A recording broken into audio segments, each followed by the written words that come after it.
쾌청한 하늘에 태극기가 새겨집니다. 철새처럼 열을 맞춰 비행하고 마주오던 2대의 전투기가 아슬아슬하게 비껴가기도 합니다. 지난 15일부터 성남 서울공항에서는 국내 최대 항공우주 및 방위산업 전시회인 서울 아덱스 2019가 펼쳐지고 있는데요. 공군 특수비행팀 블랙이글스는 화려한 고개 비행을 선보이며 관람객들의 눈길을 사로잡았습니다.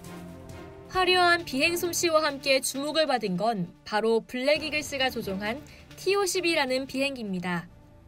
한국항공우주산업 카이가 개발한 T-50은 길이 13.4m, 너비 9.45m, 높이 4.91m, 최대 속도 마하 1.5를 달성한 고등 훈련기입니다.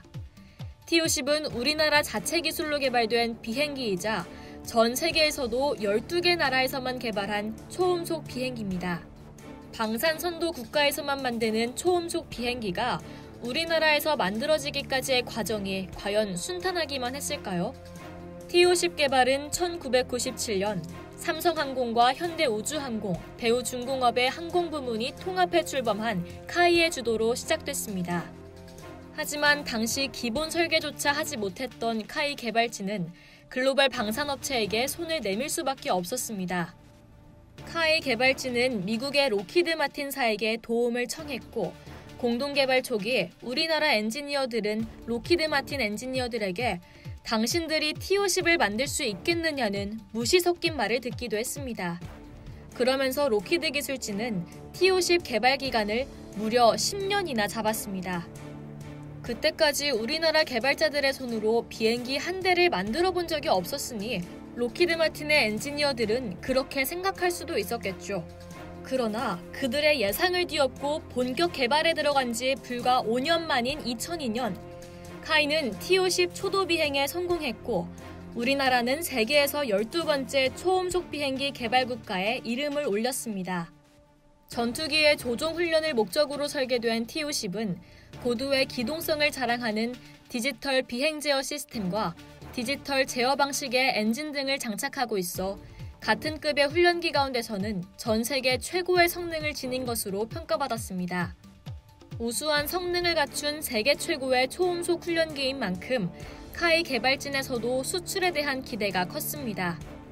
안타깝게도 기대와는 달리 T-50은 외국 경쟁 기종보다 10에서 20% 비싼 가격 탓에 수출이 녹록지 않았습니다.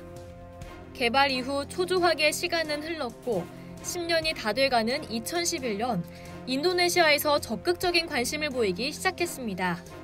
인도네시아는 이탈리아의 M346과 러시아의 야크 130, 우리나라의 T-50 등 3개 기종을 두고 저울질을 했습니다. M346은 초반 탈락했지만 당시에는 러시아의 야크 130이 T-50을 제치고 우선 구매 대상 1순위에 꼽히고 있었죠. 하지만 러시아의 야크 130이 비행 중 추락했고 우리나라는 인도네시아와 결국 총 16대, 약 4천억 원 규모의 T-50 수출 계약을 체결하며 세계에서 6번째로 초음속 항공기를 수출한 국가가 됐습니다. 20년 전 항공 불모지였던 우리나라에서 항공 개발자들의 노력과 희생이 없었다면 지금의 방산 수출이 가능했을까요? 화려한 고개 비행에 대한 아낌없는 박수와 함께 우리나라 방산 산업을 한 단계 도약시킨 개발자들에게도 존경의 박수를 보내야 할 것 같습니다. 이상 열도튜브였습니다.